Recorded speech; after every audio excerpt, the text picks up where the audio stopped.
जय भीम. रामजी सपकाळ कामानिमित्त सातारा जिल्ह्यातील कोरेगाव या ठिकाणी लेखापाल म्हणून नोकरी करत होते. त्यांना सुट्टीच्या दिवसामध्ये त्यांना भेटण्यासाठी बा भीमा, त्याचा भाऊ व एक भाचा असे तिघजण उन्हाळ्या सुट्टीमध्ये कोरेगावला जाण्यासाठी निघाले. परंतु ज्यावेळेस ही मुलं सातारा स्टेशनपासून म्हैसूरपर्यंत रेल्वेने प्रवास केला व म्हैसूर या ठिकाणी पोचले, तिथून जाण्यासाठी बैलगाडी जावे लागत होते.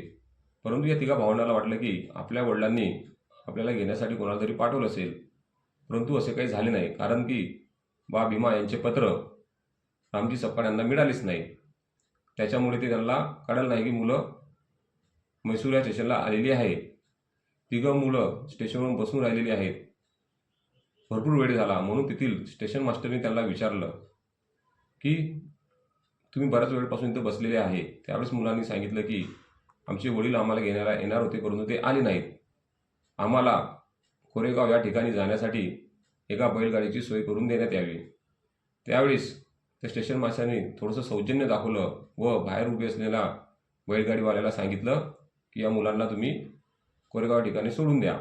परंतु ज्यावेळेस मुलं गाडीत बसली बैलगाडीमध्ये, थोडा अंतरावर गेल्यानंतर त्या मुलांच्या बोलण्यावरून त्या बैलगाडी चालकांना असं आढळले की ही मुलं महाराची आहे. तो बैलगाडी मालक हा रागावला व ज्या प्रकारे टोपलीतून भाजीपाला फेकून देतात त्या प्रकारे या तिघा भावंडांना त्यांनी बैलगाडीतून उतरून फेकले. अशी परिस्थिती निर्माण झाली. आता बैलगाडी चालक हा त्यांना घेऊन जाण्यासाठी तयार नव्हता.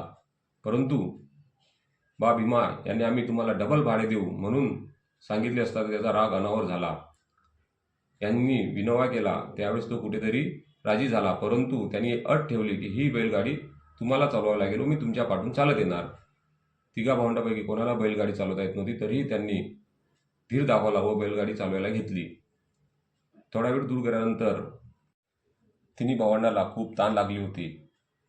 रात्रभर कोणीही पाणी दिलं नाही.